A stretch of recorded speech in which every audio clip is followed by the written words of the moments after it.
Alright, well, UFC 302 just wrapping up yesterday. I'm gonna quickly go over all of the fights, even the ones I didn't predict or anything, just to talk about them. Islam Makhachev, Dustin Poirier. That was the fight of the night, in my opinion. Um, yeah, I'm sure most people would agree it was the fight of the night.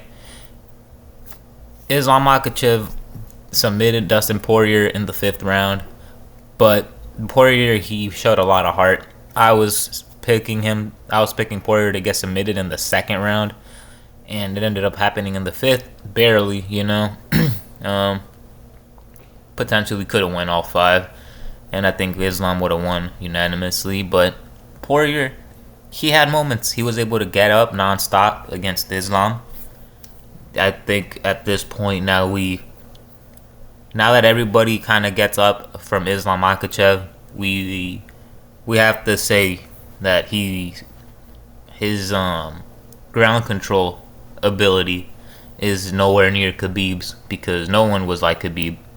You know, he was just harder to get out of positions from, and yeah. Still, Islam, I think overall against fighters, is still a more dangerous fighter than Khabib, just because he still has the kickboxing, the striking. He can do it all, and just because he can't submit people as dominantly as Khabib can, doesn't mean he's not as good as Khabib. You know what I mean? Like wrestling wise, like he's still gonna take you down. He's still gonna go for attempts. He's still gonna have you thinking about it. He still can't submit you. It's just almost at Khabib's level, not exactly, you know. Islam, though, I think he's really close to being considered the GOAT for lightweight champions, and yeah, we'll see where that continues. I hope Poirier doesn't retire, but I also don't know what other fight I want to see him in.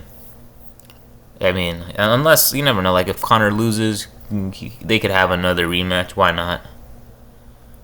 Something like that. So I hope Poirier doesn't retire. But let's move on to the next fight. Sean Strickland and Paulo Costa. This was a boring ass fight. I was falling asleep. I made a whole other video, like, as soon as this fight was announced, because I thought this was going to be the fight of the night. And I should have predicted, that Strickland, he makes people boring. And he makes you not be able to fight your kind of fight. Everybody that he's fought, we've seen them have the little Strickland kind of fight where they back up the whole time. And that was no different. Paulo Costa backed up every single round. It was a split decision, but I think it should have been unanimous. Costa won like one round maybe. And not much to say.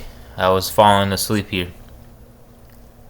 Yeah, like Costa literally just backed up the whole time. Strickland threw a jab and his little push teeth freaking kicks didn't do nothing. Costa didn't do nothing. Yeah, I mean, Strickland won just because he was pressuring forward, having his kind of style of fight, but he wasn't even throwing a lot of jabs or 1-2s like how he has before. He had a Jared Cannonier-esque kind of performance here, but with less volume. And yeah, I mean, it was not good. Next fight, Kevin Holland submitted Michal Oleksiejczuk, and honestly, that guy's arm fucking was twisted the other way. If I'm the referee, I don't know if I would have stopped it, though. I wouldn't have stopped it, actually. Yeah. The reason I wouldn't have stopped it as the referee is because he still hasn't tapped. What the fuck do you mean? That's why. I mean, it's not like he's unconscious here. Like, he's well aware of what's going on to his arm, The only time I think a referee should save a fighter like that from a submission is if he's literally unconscious and he can't make a rational thought.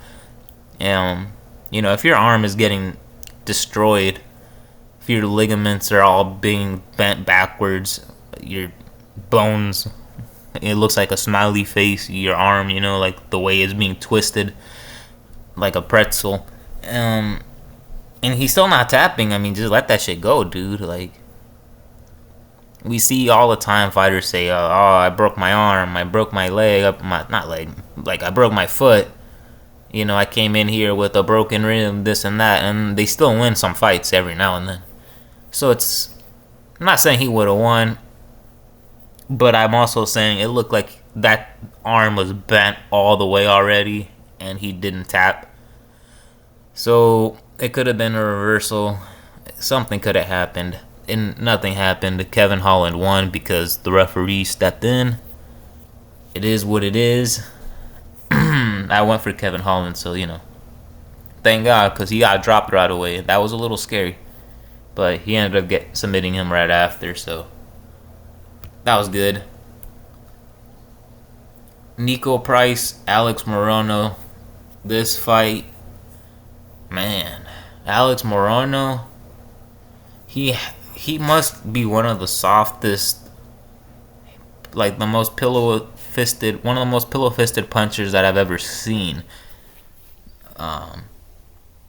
He made me want to make another tier list kind of video where I'm gonna rank the people with the most pillow punches of all time in the UFC. And Alex Morono, dude, he's in there, because he hit Nico Price a lot of times, and they look like pillow punches. I swear to God, dude. I know we always say that this guy has pillow punches and this and that. Like, literally though, this looked like a pillow. Like, whenever his punches touched Price just kind of like bopped a little bit out of, like a little bop. Barely made his head move a little bit, just like a pillow would. And just like a pillow would, did not mess up his face at all. He just didn't do anything. And Nico Price, every time he landed on Morono, it looked like Morono was starting to like be on shaky legs. Yeah, I mean, that was crazy. I knew Alex Morono had no power. It's just, I'm shocked when I see him strike and he does no damage whatsoever. Yeah, good win for Nico Price. He won, I think, like the second and third. Morono, he did start off strong in that first round. Like I said, he did tag up Price a lot, but he didn't do anything. It was just pillow punches. Randy Brown ended up beating Dos Santos. I was wrong about this fight. Randy Brown, he fought good. He fought on the outside. Santos tried to take him down. He tried everything. He was too small, not skilled enough. Not much to say. I mean, it was an okay fight. Randy Brown just stuck on the outside for the most part. And, yeah, that's all I really got to say. We'll go through the rest of the card real quick just to see who won. Roman Kopylov beat Almeida by split decision. That fight, I mean, it was boring. It was takedowns for Kopylov. And the striking was like, they didn't do much, It was okay. Kopylov, I think he said he broke his hand. Whatever, dude. Next fight, that was a boring one. Jailton Almeida, he actually did really good. He submitted Romanov in the first, and yeah, that was actually kind of wild. I'm very shocked Almeida won by submission, because I know him as the guy that doesn't like to submit people or hurt people. He just likes to take them down and lay on them. Grant Dawson beat Joe Solecki. I don't think anybody thought Joe Solecki was going to win, and he didn't. Phil Rowe lost against Jake Matthews by unanimous decision. I didn't even watch that fight. Hafiz beat Mickey Gall. That fight was actually solid. It wasn't that bad. Well, I remember like a couple of moments. It was kind of bad. It was okay. And then I did not watch Eileen Perez, but she beat Jocelyn Edwards, so I won't talk about that one. And then Andre Lima beat Mitch Raposo, and not much that I can say about this one. Is just I'm checking real quick because no, never mind. Yeah, that fight was also forgettable. Just the only thing I remember was Lima was tagging up Raposo with leg kicks. And yeah, that's about it, honestly.